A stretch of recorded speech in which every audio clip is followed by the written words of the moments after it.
Florida, Michigan should be a great one to start out to 2017. We bring in David Waters to talk the Florida side. You can catch him on Gators Breakdown on YouTube, SoundCloud, and iTunes. David, how you doing tonight? I'm good, Mark. Yeah, gearing up for this big game, of course. So, we'll see. Plenty of storylines for the Gators heading into this one. Quarterback battles all over the country, David, and it seems like it's every couple days that we hear another program fall with its decision, another head coach committing to somebody.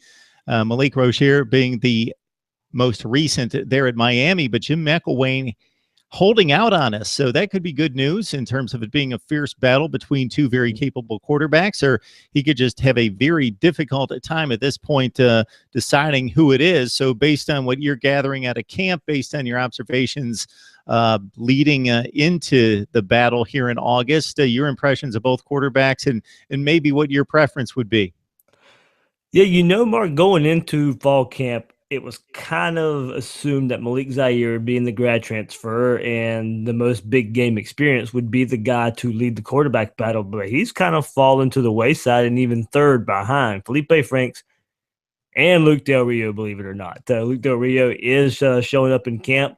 He is the most consistent of the options right now. He's the guy who can get the team lined up correctly, and knows to go where the ball. From what we're hearing through Canton, we know he was supposed to be the safe option last year, but then ended up throwing more interceptions than he did touchdowns and forced some throws he even got away with at times. But if you're asking me, and the guy that I think should be the guy to take over right now is Felipe Franks. And what we're getting out of camp from him is he's high risk, high reward. You go get the big plays from Felipe Franks, but he's not. He has yet to play a big game. He's yet to play any game. He's a redshirt freshman. So, you are taking a risk with him going into this big game against Michigan that, he may not be ready just yet for that stature of a game, for that when the spotlight is on him, that he may not be ready. But I think it's a risk Jim McElwain needs to take. We need to see a quarterback that Jim McElwain recruited, him and Doug Nussmeier have groomed, and then can take over. So, to me, it seems to be a two-horse battle right now between Luke Del Rio and Felipe Franks. McElwain may decide to go with the experience in Luke Del Rio and just ease Felipe Franks in. I still think if he doesn't start, Felipe Franks still plays this game, and I still think Malik Zaire plays in this game. I don't think he'll start, but I think there will be packages for him, red zone options, wildcat formations, and not just wildcat. He will be a guy who can throw the ball out of those formations as well. So I don't think you'll be able to get a beat on what he's doing, but he's not consistent enough in camp, not knowing the playbook, doesn't have a rapport with the receivers. The timing is off, so I believe it leads it to a two-race battle between Franks and Del Rio.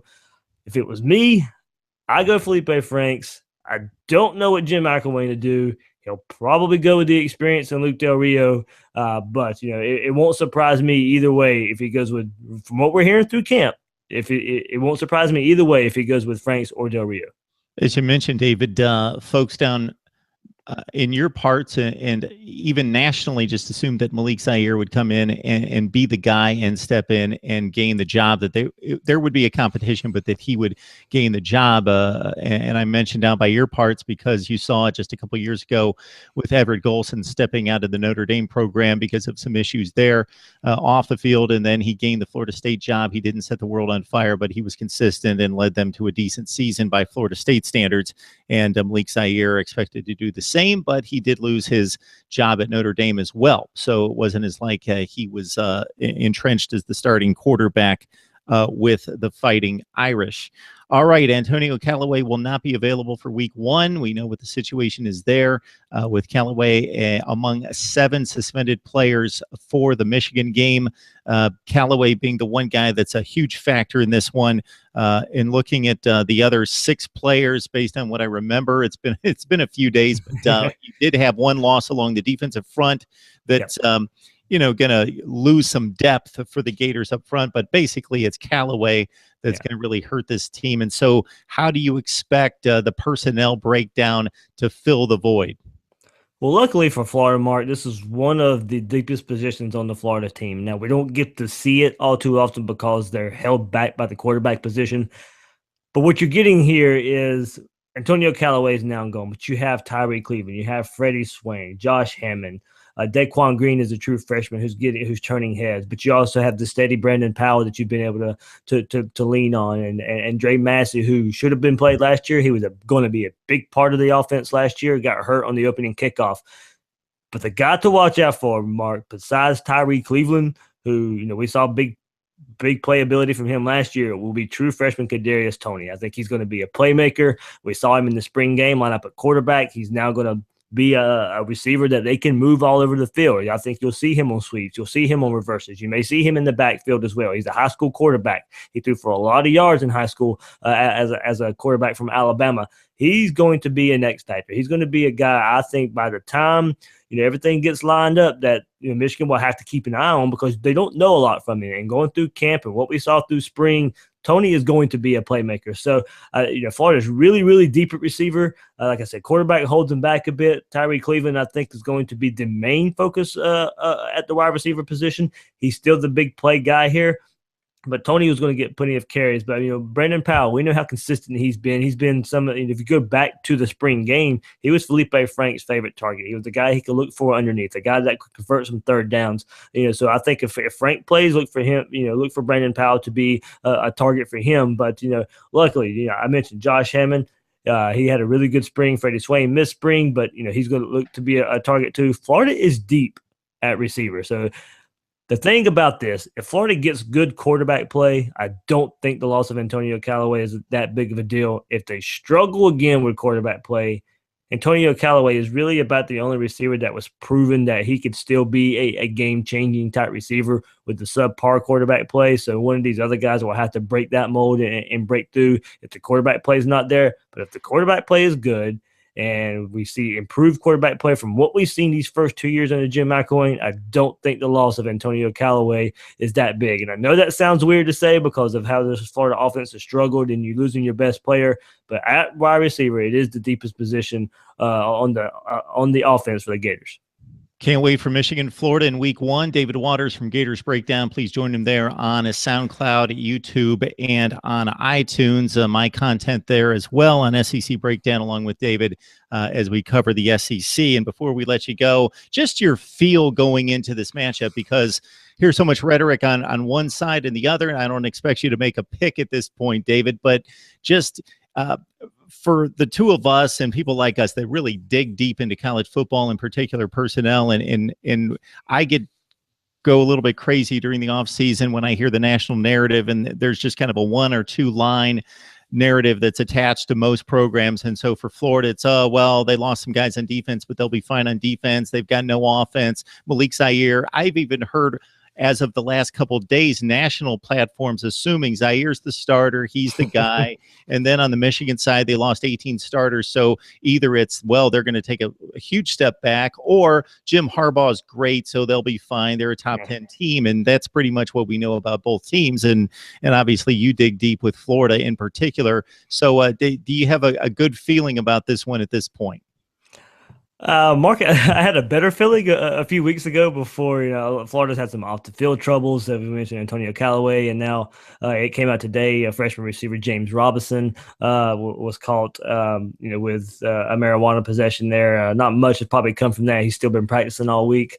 He may be suspended for the Michigan game as well, but probably didn't look for him to be much of a factor in this Michigan game either. But off the field issues, we have to go back a little, about a month or so ago, where Marcel Harris, the leading tackler from last year, got injured and will miss the season as well. So about a month ago and before camp started, I felt a little bit better about this Michigan game from Florida side. I still feel pretty good. The quarterback position still not being figured out. I think Jim McElwain is playing a little bit of gamesmanship here. I think he probably has an idea of where he wants to go, but there's no need for Michigan to know right now. Keep Michigan guessing. Keep letting them guess about how much Malik Zaire will get carries and be a quarterback for this offense, and having to worry about the running part of the offense. Or if it's Luke Del Rio and Felipe Franks, the more drop back style. Let Jim Harbaugh prepare for both for as long as you can make him prepare for both. So I don't expect Jim McElwain to announce a quarterback anytime soon. So Florida probably holds a little bit of advantage there. But Don Brown, the defensive coordinator for Michigan, he'll have those guys ready. Yes, they have to replace some guys in the secondary that might lead to some big plays. secondaries, but Florida's got to do the same thing. Some new guys in the secondary as well. I think both front sevens will come into this game and maybe control the game. I expect a low-scoring game. I think these front sevens will pretty much control the game. And so which quarterbacks don't make the mistakes? So if you go look at Luke Del Rio from last year, he made mistakes. Or if you go Felipe Franks, we don't know. We don't know what we'll get from him. But you got Wilton Spade on the Michigan side, pretty safe with the ball most of the time. But he's got new receivers they got to work in. Tarek Black, Donovan Peoples-Jones, Eddie McDoom. Can those guys step up and be targets for him? So it's really hard to get a beat on what's going to happen with this game because I think the front sevens will dominate. I don't think you'll know what you'll get from the quarterbacks. Which one will be more physical? I think that's what it comes down to. David, is there one guy for you, one guy for the Gators that we didn't see a whole lot of last year, or maybe it's a true freshman or redshirt freshman that you just can't wait to see? It may be a little bit scary, but you just can't wait to see outside of Franks.